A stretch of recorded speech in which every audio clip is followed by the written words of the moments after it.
The doors had not even finished sealing when I felt it. Something was wrong. Not wrong in the way a delayed shuttle or a missing translator chip is wrong. Wrong in the way a held breath is wrong. Right before someone finally says the thing nobody wanted to say out loud. My name is Ethan Cole, and on that day I was the youngest person on the human delegation at Meridian Station, sitting 2 seats behind the woman who was about to change everything. I did not know that yet. I only knew that my hands were sweating inside my gloves and that Grace Whitmore, our lead negotiator, had not said a single unnecessary word since we boarded the shuttle that morning. Meridian Station floated in a stretch of empty space that belonged to no one and everyone. It had been built decades ago, before I was born, as a place where enemies could sit at the same table without either side claiming home ground. The station was a perfect sphere of pale metal, ringed with docking arms like the spokes of a wheel, and at its center was the chamber where every truce between humanity and the wider galaxy had ever been signed. This was supposed to be the 11th truce renewal.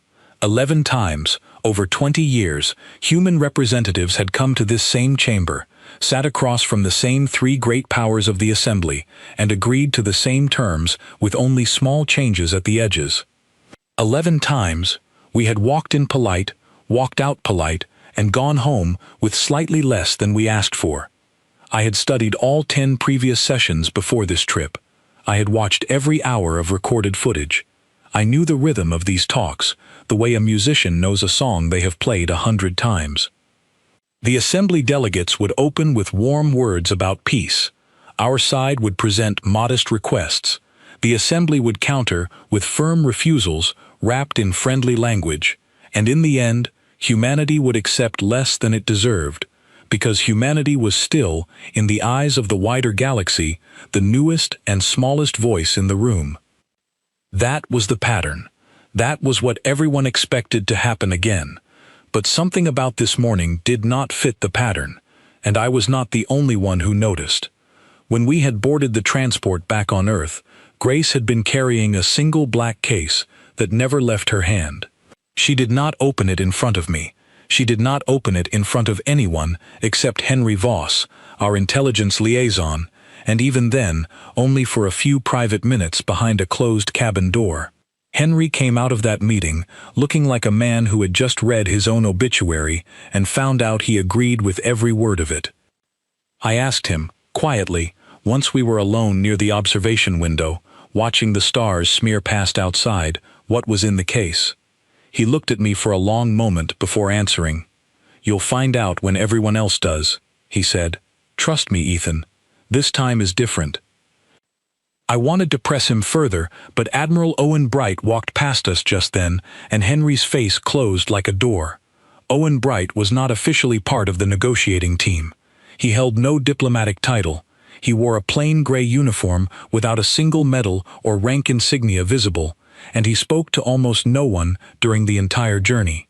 Yet everyone on our side treated him with a strange, careful respect, the kind you give someone whose real job you are not allowed to ask about. I remember thinking, even then, that a truce renewal delegation had never before included a man like that. We arrived at Meridian Station 3 hours before the session was scheduled to begin. The docking arm hissed and locked, and the moment the doors opened, I felt the station's artificial gravity settle around me like a slightly wrong version of home, just different enough in weight and pull to remind you that you were very far from Earth. A greeting party waited for us on the other side. 3 alien delegates stood at the front, each representing one of the great powers that made up the Assembly. I recognized them instantly from my briefing files. Ambassador Doran Vell led the group. He belonged to the Sarian Concord, the oldest and most powerful member of the Assembly, a species that stood roughly human height but moved with a stillness that made every gesture feel deliberate, almost rehearsed. His skin had a faint silver sheen under the station lighting, and his eyes were a pale, unreadable gray. Doran Vell had personally overseen the last 4 truce sessions with humanity. He knew our patterns as well as we knew his. Beside him stood Counselor Rizek Tho of the Ixari cluster, a species known across the assembly for its short temper and long memory. Ryzek did not smile when he greeted us. He simply nodded once, sharply, as though marking a task complete on a list. The third figure, representing the Threll Combine, was a delegate I had not met before, a quiet older being named Sale Marn, who mostly watched rather than spoke. I would learn later that watching was exactly Sale Marn's specialty. Ambassador Whitmore, Doran Vell said, extending a formal greeting toward Grace.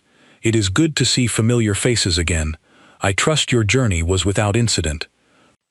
It was, Grace said. Her voice was calm, even, giving away nothing. Thank you for accommodating our request for this session, Ambassador. I know it came somewhat outside the usual schedule. Something flickered across Doran Vell's face at those words. It was gone almost as quickly as it appeared, but I caught it, because I had spent months studying recordings of exactly that face for exactly this kind of flicker. It was surprise. Not confusion, not annoyance. Surprise, quickly hidden.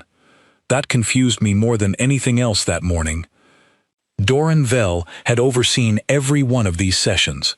He should have expected our request the same way he expected the sun to rise. Yet, something in the way Grace phrased it seemed to catch him off guard, as if he had been told one thing and was now hearing another. I filed that thought away and kept walking. The corridor leading to the central chamber was lined with tall windows that looked out onto the black openness of space, dotted with distant, cold stars. Laura Bennett, our communications officer, walked close beside me, her tablet held against her chest like a shield. You feel it too, right? She whispered. Something's off. Grace has been holding that case since we left Earth, I whispered back. Henry won't tell me what's in it. Owen Bright is here, and nobody explained why. Maybe it's nothing, Laura said, though she did not sound convinced of her own words. 11 truce sessions, I said. This is the first time we asked for one early. That's not nothing. We reached the chamber doors, 2 massive slabs of pale metal etched with symbols from a dozen different species, meant to represent unity, or at least the appearance of it. The doors slid open without a sound, revealing the round table inside, the seats already arranged, the lighting dimmed to a soft, neutral glow designed to keep everyone calm. I had seen this room only in recordings. In person, it felt smaller than I expected, and colder. Grace walked in first, and I watched her shoulders as she crossed the threshold. They did not slump the way I had seen them slump in footage of past sessions, the tired posture of someone who already knew they would be asking for less than they wanted. Today her shoulders were straight, almost relaxed, the posture of someone who already knew exactly how the day would end. I did not understand it yet, but I understood enough to know that whatever Grace Whitmore was carrying in that black case, it was not another polite request. We took our seats. Owen Bright sat slightly behind Grace, saying nothing, watching everything. Henry Voss sat to her left, his tablet dark and unused, his eyes fixed on Doran Vell with an intensity that made even Ryzek Tho glance his way more than once. The assembly delegates settled into their seats across the table. Doran Vell folded his long fingers together in front of him and offered the same warm opening line he had used, according to my research, in 9 of the last 10 sessions. Let us begin, he said, in the spirit of peace that has served us all so well. Grace did not answer right away. She reached down, and for the first time since we had left Earth, she opened the black case. I leaned forward without meaning to. Beside me, Laura went completely still. Across the table, I saw Ryzek Tho's eyes narrow, and Sale Marn, who had said almost nothing since we arrived, sat up slightly straighter. Grace lifted a single data slate from the case and placed it gently on the table between us and the assembly delegates. She did not slide it toward them yet. She simply let it sit there, a small dark rectangle in the center of a room that suddenly felt much too quiet. Before we begin the usual proceedings, Grace said, her voice steady and clear enough to carry to every corner of the chamber, I want to be honest with you, Ambassador Vell. This session is not going to look like the last 10. Doranvel's pale gray eyes moved from the slate to Grace's face and back again. "I am listening," he said carefully. I glanced at Henry Voss. He was still watching Doranvel, but now there was something else in his expression, something I had not expected to see on the face of a man who had spent his entire career reading the smallest signs of danger. He looked almost relieved, and somewhere deep in my chest, underneath the nervous sweat and the racing thoughts, I felt the first real spark of something I would carry with me through everything that followed over the next several days. Not fear exactly, not excitement exactly either. Something closer to the feeling of standing at the edge of a very tall place, just before you realize you are about to jump. I did not know it then, but the galaxy was about to learn something it had never truly understood about humanity, and I was going to have a front row seat to watch it happen. Grace Whitmore slid the data slate across the table, and Doranvel picked it up with the same careful stillness he brought to everything. For a long moment, the only sound in the chamber was the faint hum of the station's air systems and the quiet click of the slate's surface activating under his touch. I watched his face as he read. I had trained myself over months of study to notice the smallest changes in Sarian expressions, the way their skin shifted tone slightly when they were surprised, the way their breathing pattern changed when they were calculating a response. What I saw now was not the reaction of someone reading a modest request for better trade terms. It was the reaction of someone reading something they had never expected to see from us at all. Counselor Rizek Tho leaned over to look at the slate as well, and his reaction was far less controlled. His jaw tightened, and a low sound came from somewhere in his chest, not quite a growl, but close enough that Laura Bennett's hand tightened around her tablet beside me. Sael Marn said nothing. He simply watched Grace with those quiet, patient eyes, the way a scholar watches an experiment they suspect might go wrong. "This is not a renewal," Doranvel said finally, setting the slate down.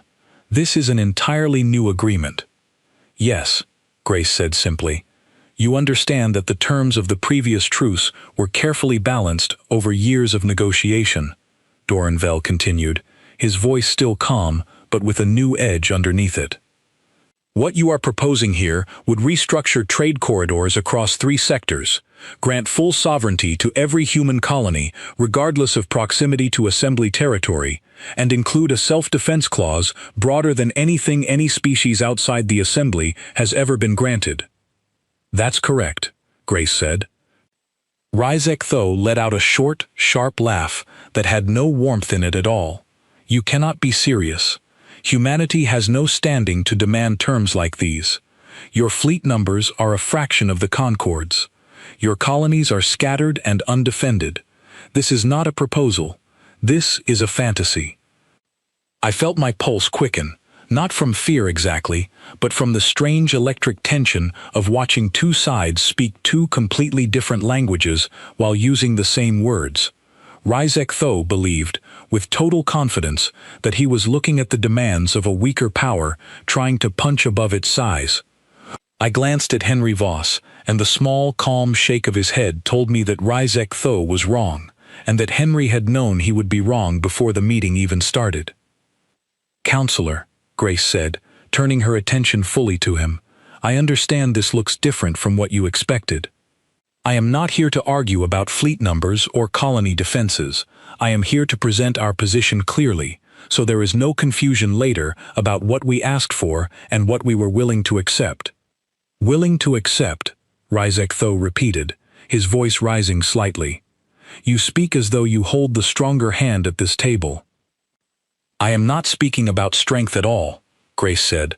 "I am speaking about what humanity requires going forward and what we are prepared to offer in exchange." Doranvel raised a hand slightly, a small gesture that seemed to calm Rizek Tho, at least for the moment.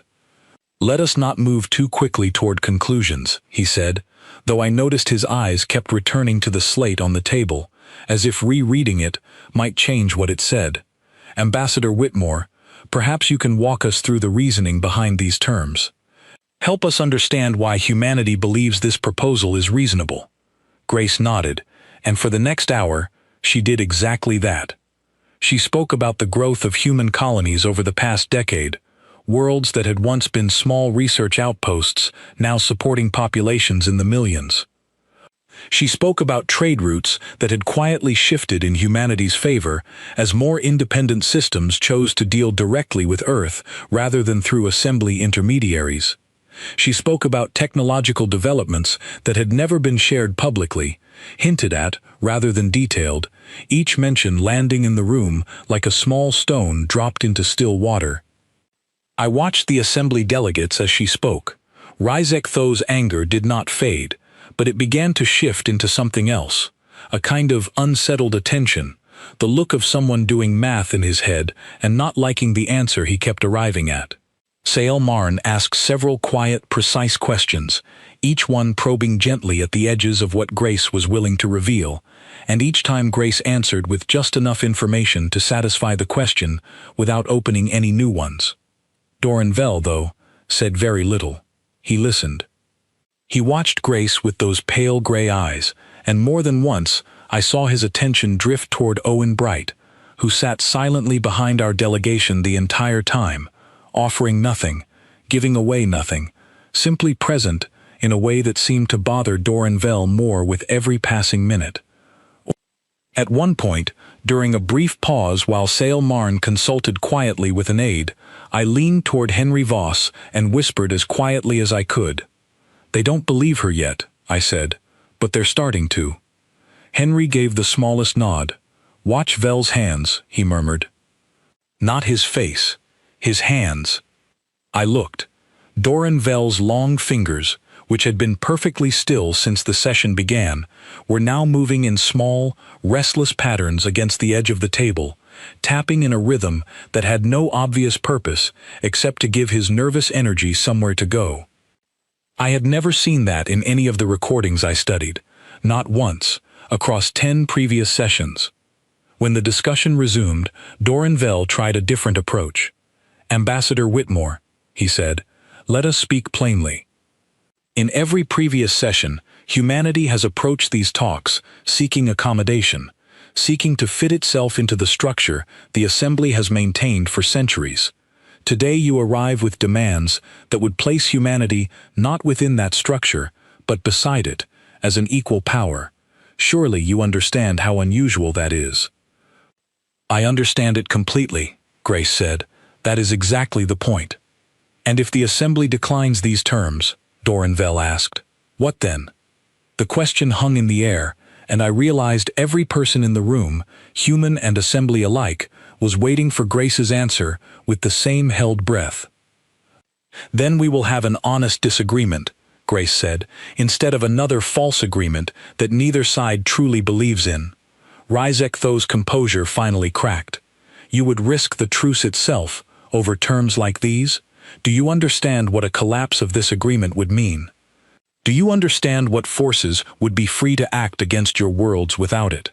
"I understand it very well, Counselor," Grace said, and for the first time since the session began, there was something harder underneath her calm voice, something that made even Rizek Tho pause. "I also understand that a truce, built on humanity accepting less than it needs, year after year, is not peace. It is simply a slower kind of loss. We are done accepting that kind of peace." The chamber fell silent again, but this silence was different from the one before. It was heavier, charged with something that felt, to me, dangerously close to the edge of a decision none of us could take back. Sael Marn finally spoke, breaking the tension with his quiet, measured voice. "Perhaps," he said, "it would be wise to adjourn briefly so that all parties may consider what has been presented." Doran Vel did not answer right away. He looked at the data slate again, then at Grace, then, for a long moment, at Owen Bright, whose expression had not changed once during the entire exchange. "Very well," Doran Vel said finally. "We will take a short recess. But Ambassador Whitmore, I want to be clear. The Assembly does not respond well to ultimatums. If these terms are presented again as final, without room for discussion, I cannot promise how my colleagues will react." "I understand," Grace said. I would ask that you use this recess wisely, Ambassador. I do not intend to change these terms when we return. As the delegates rose and began filing out through separate doors for the recess, I caught Doran Vell pausing at the threshold, glancing back once at our side of the table. For just a moment, his careful diplomatic mask slipped, and what I saw underneath was not anger, and it was not simple surprise. It was the look of someone who had just realized the ground beneath him was no longer solid, and who had no idea yet how far the fall might be. I did not know, as the chamber doors closed behind the assembly delegates, that the calm version of this day was already over. I did not know that when those doors opened again, the galaxy would witness something it had never seen before in the entire history of these talks. But sitting there in the quiet aftermath of that recess, watching Grace close the black case with the same steady hands she had opened it with, I understood one thing clearly. Whatever came next, there would be no going back to the old pattern. Not this time. The recess lasted 2 hours, though it felt much longer. We were shown to a small private lounge near the chamber, with wide windows looking out over the docking arms of Meridian Station. Laura Bennett paced near the window the entire time, unable to sit still.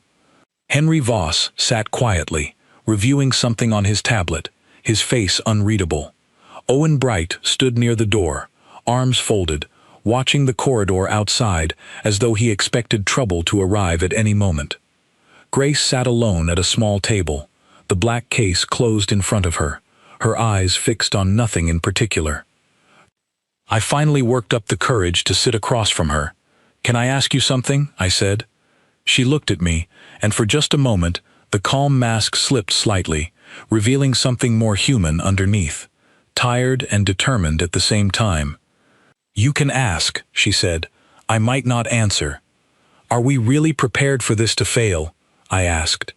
"If they refuse the terms and the truce collapses, what happens to the colonies? What happens to Earth?" Grace was quiet for a long moment. "Ethan," she said, "for 11 years I sat at truce tables and asked for less than we needed, because I was told that was the only way to keep humanity safe. I believed it, mostly because I did not know what I know now. Owen Bright and Henry Voss have spent the last 3 years building something the Assembly has no idea exists.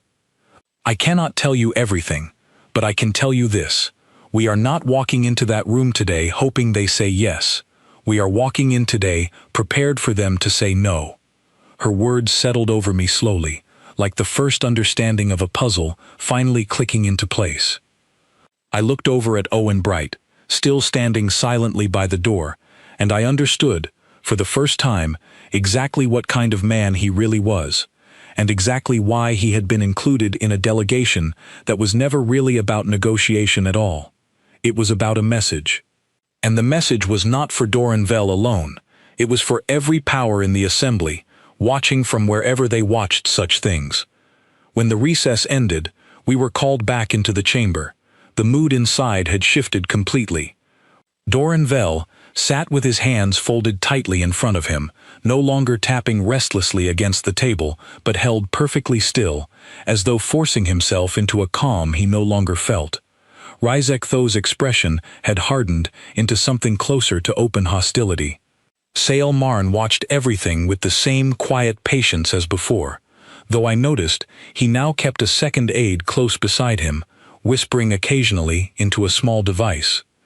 "Ambassador Whitmore," Doran Vell said, once everyone had settled, "the Assembly has discussed your proposal at length. We recognize that humanity has grown significantly since our last agreement. We are prepared to offer certain concessions, expanded trade access in 2 additional sectors, a modest increase to colony defense allowances. These are substantial gestures, Ambassador, further than the Assembly has moved in a generation." Grace listened without any visible reaction. When he finished, she simply said, "Thank you for considering our position, Ambassador Vell, but that is not what we asked for." Rysek Tho's composure broke almost immediately. "You would reject a genuine offer of compromise?" he said, his voice sharp enough to cut through the quiet hum of the chamber. After everything the Assembly has done to maintain peace with your people, after every accommodation made over 11 years, you sit here and reject an offer that goes further than any before it. I am not rejecting compromise, Counselor, Grace said. I am telling you that the terms I presented before the recess remain the terms humanity requires.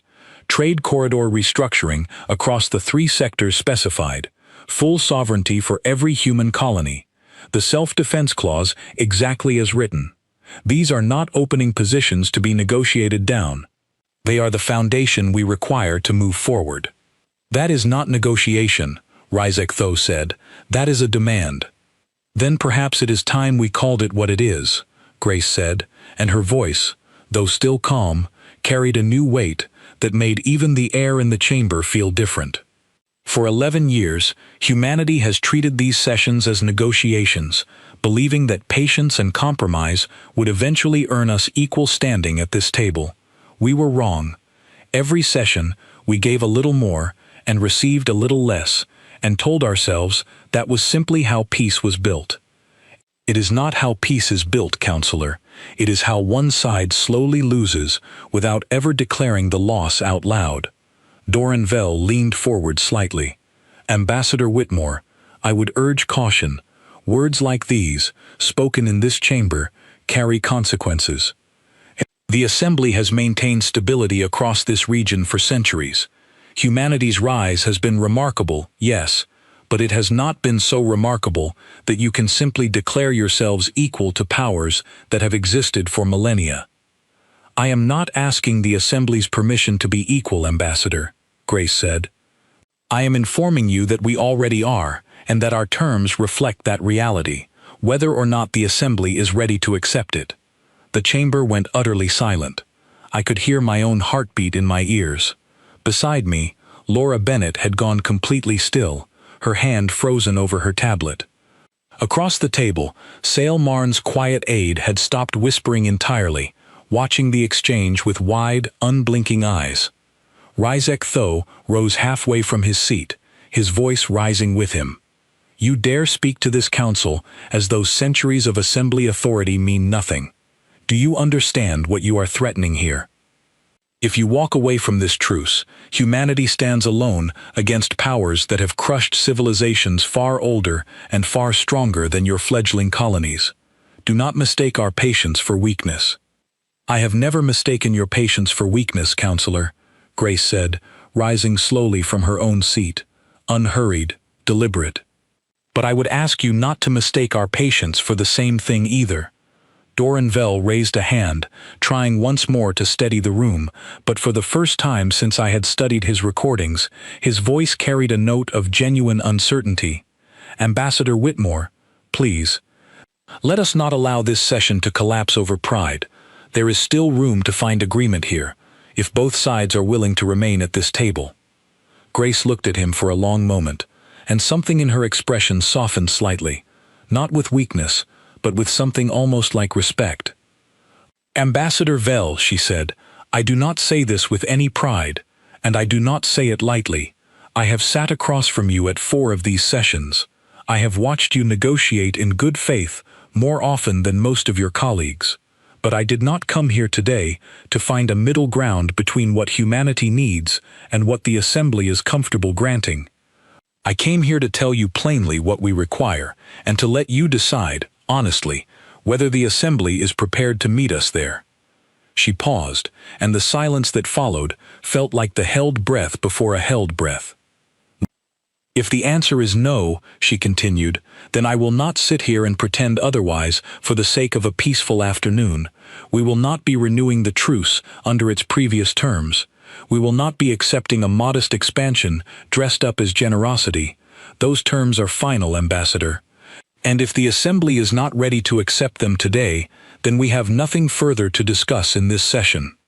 HFY let out a sound that was somewhere between disbelief and fury. You would truly walk away? Over terms this council has never granted to any species outside the Assembly? Yes, Grace said simply. The word landed in the chamber like a stone dropped into still water, sending ripples outward that I could almost feel physically. Doranvel's careful stillness finally broke completely. He looked, for just a moment, like someone watching a structure he had trusted for his entire career begin to crack in front of him. "Ambassador Whitmore," he said, his voice quieter now, almost pleading in a way I had never expected to hear from him, "I would ask you to reconsider. Once you leave this chamber, under these circumstances, there is no quiet path back to the table. The Assembly's response to a walkout of this nature will not be gentle. Other members of the Council, powers far less patient than myself, will see this as an act of open defiance." "I understand that, Ambassador," Grace said, "and I have made my decision with that understanding fully in mind."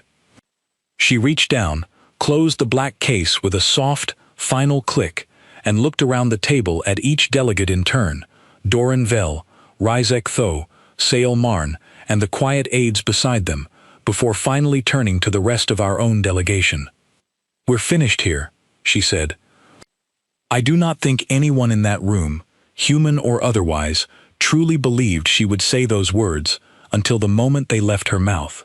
Even I, who had watched her calm resolve build steadily over the past several hours, felt a jolt of disbelief run through me as she stepped back from the table. Rizek Tho was on his feet fully now, his voice loud enough to echo off the chamber walls. "You cannot simply walk away from these talks. Do you understand what you are risking? Do you understand what forces watch this session, waiting to see how the Assembly responds to defiance?" "I understand exactly what I am risking, Counselor," Grace said, not turning back. "I have understood it since before I boarded the transport that brought me here." Henry Voss rose beside her, gathering his own materials with quiet efficiency. Laura Bennett followed, her hands trembling slightly as she closed her tablet. I stood as well, my legs feeling strangely unsteady beneath me, and looked one last time at Doranvel, who had not moved from his seat, watching our delegation prepare to leave, with an expression I can only describe as quiet devastation. Owen Bright was the last to rise. He said nothing throughout the entire confrontation, and he said nothing now, but as he turned to follow Grace toward the chamber doors, he paused for just a moment and looked directly at Doranvel. It was not a threatening look. It was not triumphant either. It was simply steady, unwavering, the look of a man who had spent 3 years preparing for exactly this moment and felt no need to say a single word about it. We walked toward the doors together, and I remember every step feeling impossibly loud in the sudden silence of the chamber behind us. No one spoke. No one moved to stop us. Sael Marn watched with quiet, careful eyes, saying nothing at all, though I noticed his aide had begun typing rapidly into a small device, sending word, no doubt, to someone far beyond this room. The chamber doors slid open ahead of us, revealing the long corridor with its tall windows looking out onto the endless dark of space. Grace did not look back as we stepped through. Neither did Henry, nor Owen, nor Laura. I could not help myself. Just before the doors closed behind us, I glanced back one final time. Doranvel was still seated, staring at the empty space where our delegation had been, his careful diplomatic stillness completely gone, replaced by something that looked, more than anything else, like a man trying to understand how the ground beneath his entire world had shifted in the space of a single afternoon. Then the doors sealed shut, and the sound of them closing echoed down the corridor like the final note of a song no one in that chamber had ever expected to hear. We walked back toward our docking arm in silence, our footsteps the only sound against the quiet hum of the station. It was not until we reached our transport and the outer doors sealed safely behind us that Laura finally spoke, her voice barely above a whisper. "We actually did it," she said. "We actually walked away." Grace set the black case down gently on a nearby seat and turned to look at all of us, her expression calm, but her eyes carrying something heavier now, something that looked almost like relief mixed with quiet worry. "Yes," she said, "we did, and now we find out what kind of galaxy we live in." I did not sleep at all that night, replaying every second of that chamber in my mind, the silence, The shock on Doran Vell's face, the fury in Rizek Tho's voice, the quiet steadiness of Owen Bright standing behind us the entire time like a promise no one else in the room could see clearly yet. I understood, even then, that something had shifted permanently that day. What I did not understand, not fully, not yet, was just how far that shift would ripple outward across the rest of the galaxy in the days that followed. 3 days after we left Meridian Station, the first reports began arriving at Earth's Central Command, and I was pulled from my quiet analyst desk into a briefing room I had never been allowed inside before. Henry Voss stood at the front, a wall of screens behind him showing shifting maps of assembly territory, colored markers blinking in patterns I did not yet understand. "The assembly is not staying quiet about this," Henry said, addressing the small group of us gathered there. Within hours of our delegation leaving the chamber, communications traffic across Sarian Concord channels increased by nearly 400%. They are talking to each other, and they are talking fast. Laura Bennett, seated beside me, leaned forward. "Talking about what exactly? Are they preparing some kind of response?" "That's what we're trying to determine," Henry said. "But the pattern is not what we expected.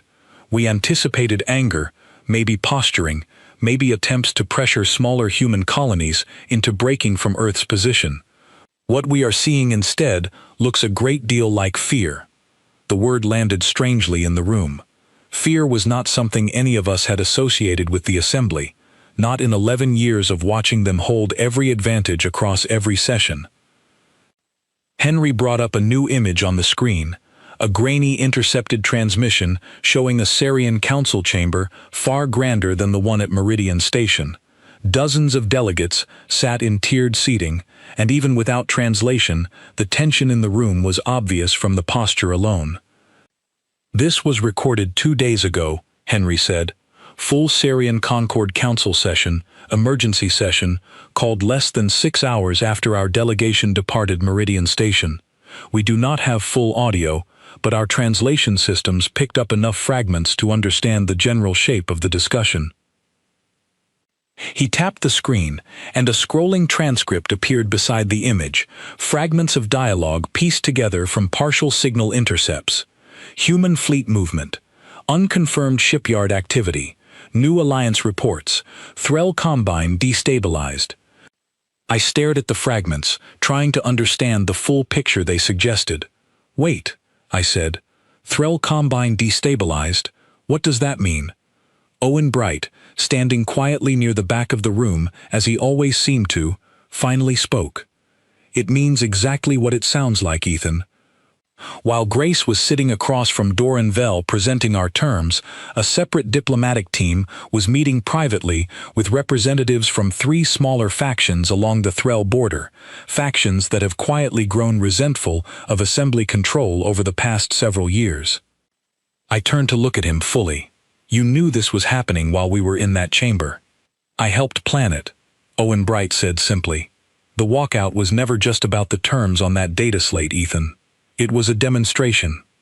We needed the assembly to see, clearly and undeniably, that humanity was prepared to walk away from the table, and we needed them to discover, in the same moment, that walking away no longer left us standing alone."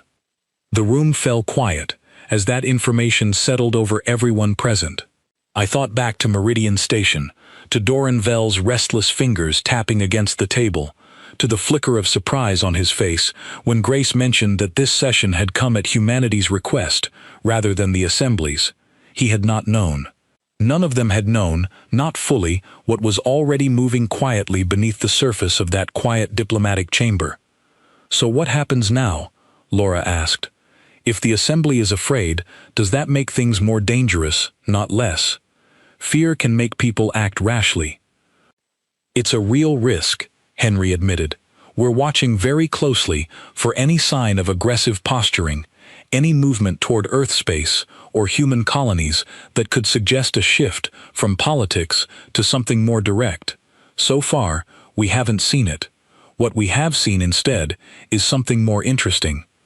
He switched the display again, this time showing a series of smaller, quieter transmissions, official diplomatic messages routed not to Earth's central government, but to several of the smaller factions along the edges of Assembly territory. "The Assembly is not preparing to move against us," Henry said. "They're scrambling to shore up their own alliances before anyone else follows the pattern we've started. Rizek Tho's own government within the Ixari cluster has reportedly opened private communications with 2 border colonies that have historically leaned toward independence. Saelmarn's people, the Threll Combine, are facing open questions from their own council about whether the truce structure they've maintained for centuries is still serving their interests, or only the Assembly's." I sat back slowly in my chair, trying to absorb the scale of what was unfolding. "So the walkout didn't just put pressure on the Assembly to reconsider our terms," I said. "It exposed cracks that were already there, cracks they'd been holding together through the exact kind of quiet, unequal peace Grace talked about in that chamber." "Exactly," Owen Bright said. "The Assembly's power was never as solid as it appeared, Ethan. It relied on every smaller faction believing they had no better option than accepting Assembly terms. The moment humanity proved that walking away from an unequal truce was possible and survivable, other factions began asking themselves the same question." Over the following week, I watched the situation unfold in fragments, pieced together from intercepted communications, diplomatic reports, and the occasional public statement released through official Assembly channels. The tone of those public statements shifted noticeably day by day. What began as dismissive commentary about a minor diplomatic disagreement slowly evolved into carefully worded acknowledgments that talks with humanity were, quote, "ongoing and evolving," a phrase that Henry Voss found almost amusing given how thoroughly they had insisted, only days earlier, that the previous truce terms were simply the way things had always been and would always be. I was assigned, along with Laura, to help monitor communications from smaller independent systems near Assembly borders, tracking any shifts in tone or allegiance following the walkout. It was tense, careful work, and more than once we found ourselves staring at a data feed late into the night, waiting to see whether a particular border colony would issue a statement supporting the Assembly's position or quietly reach out toward Earth instead. 4 days after the emergency Sarian Council session, a small independent trading colony called Varen Station, positioned along a contested border between Assembly and neutral space, issued a public statement expressing what they called renewed interest in direct trade discussions with Earth. It was a small thing on its own, a minor economic gesture from a colony most people had never heard of, but Henry Voss treated the news with the seriousness of a major military development. Varen Station has never once broken from Assembly trade policy in its entire recorded history, he explained, gathering the team for another late-night briefing. They've been Assembly aligned since before humanity made first contact. This statement is small, yes, but it's the first crack in the wall, and it happened less than a week after our delegation walked out of that chamber. Owen Bright, standing near the doorway as always, allowed himself the smallest trace of something close to satisfaction. "It won't be the last," he said quietly.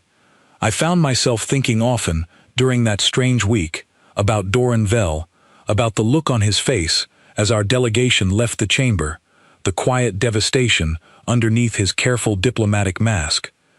I wondered whether he understood, even then, what the walkout would set into motion beyond that single room. I wondered whether any of the Assembly delegates truly grasped, in that moment, that humanity had not simply lost patience with unfair terms, but had spent years quietly preparing for exactly this outcome." On the 6th day after the walkout, a formal diplomatic message arrived at Earth's central government, addressed directly to Grace Whitmore. I was not present for the initial reading of the message, but Laura told me about it later, her voice still carrying a note of disbelief even as she recounted the details. "They're asking for a new session," she said, "the Syrian Concord, on behalf of the Assembly Council, requesting a reconvened meeting to further discuss humanity's proposed terms."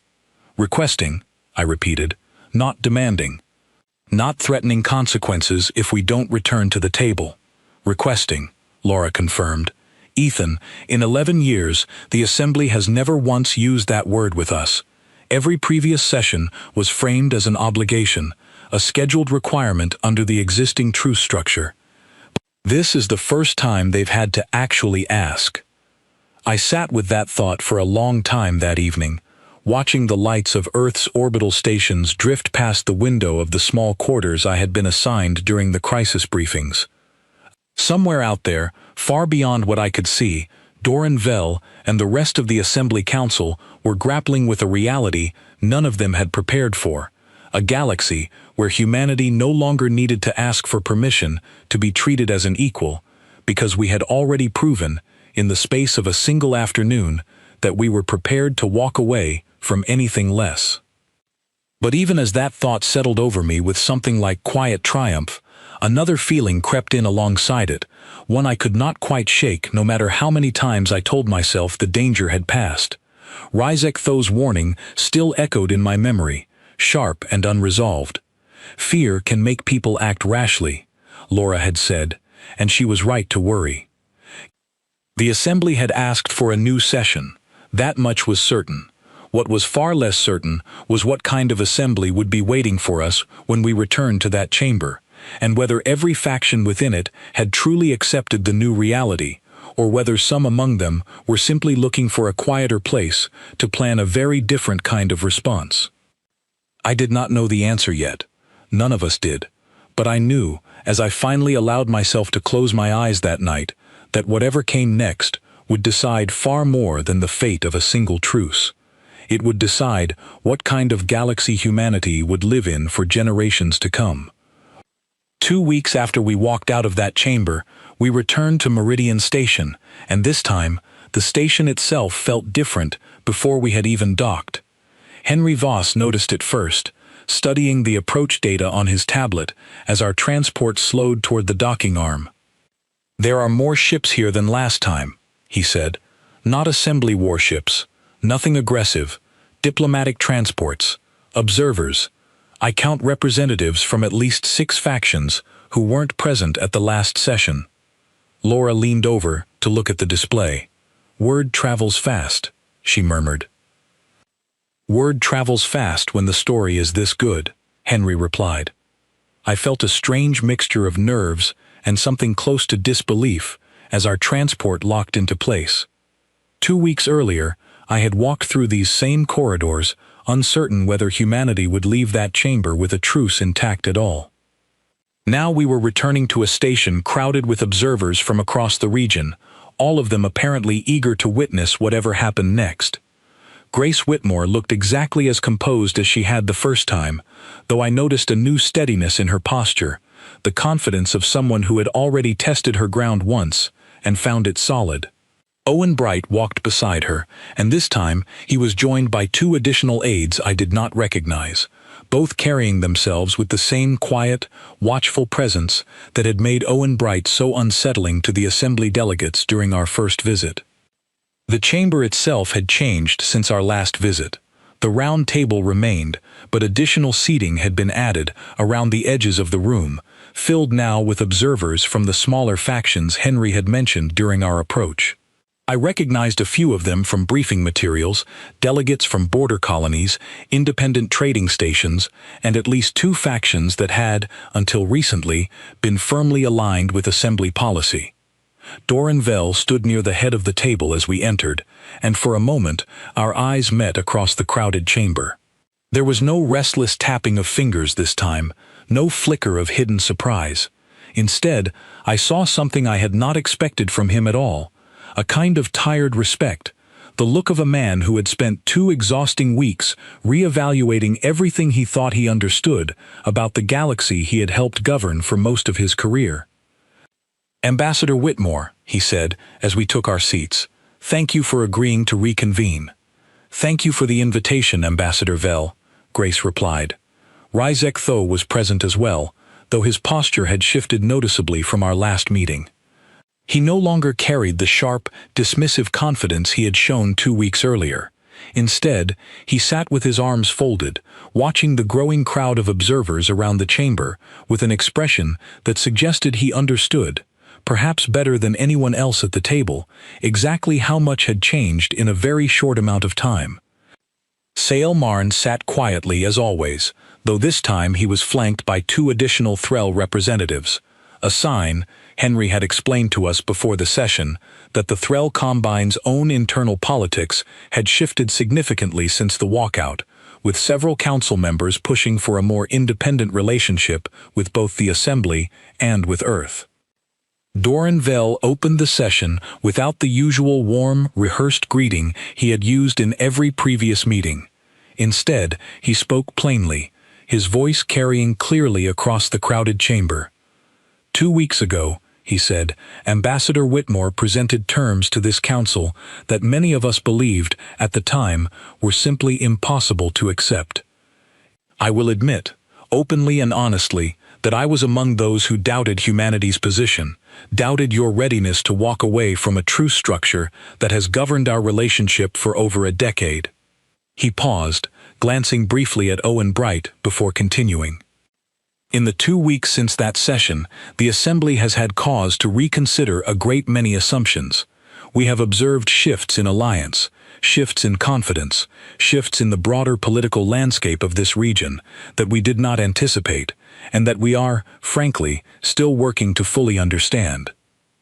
What has become clear to us, however, is this.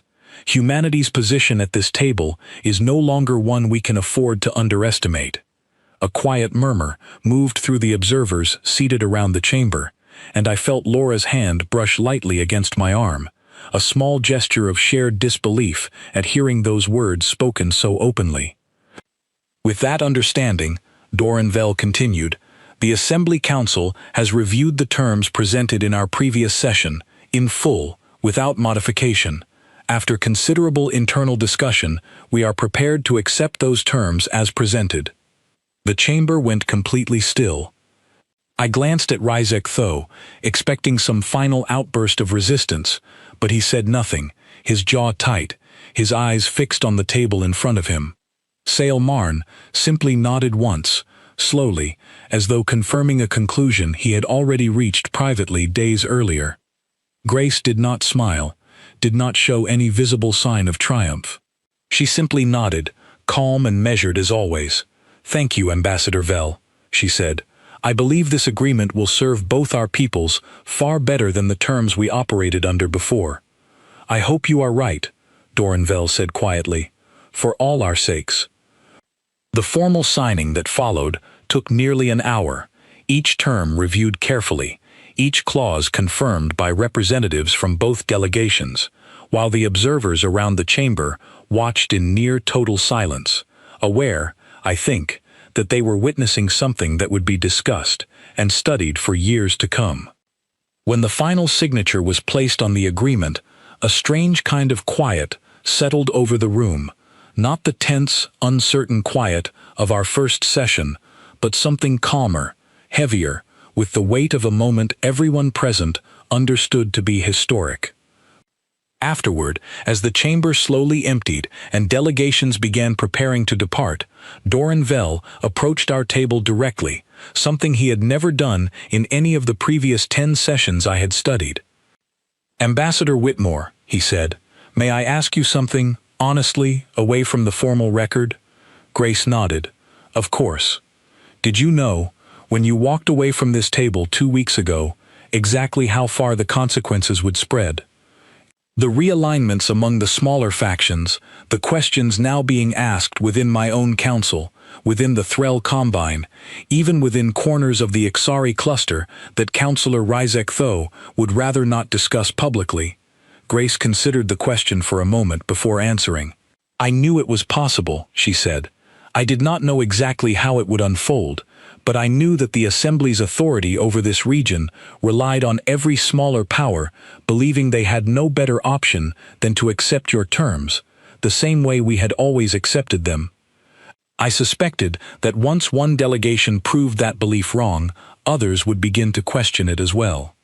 Doran Vell was quiet for a long moment, studying her with an expression that seemed to hold both respect and something close to unease. "For centuries," he said finally, "the Assembly has operated under the assumption that peace required smaller powers to accept the shape of an order they had little say in creating.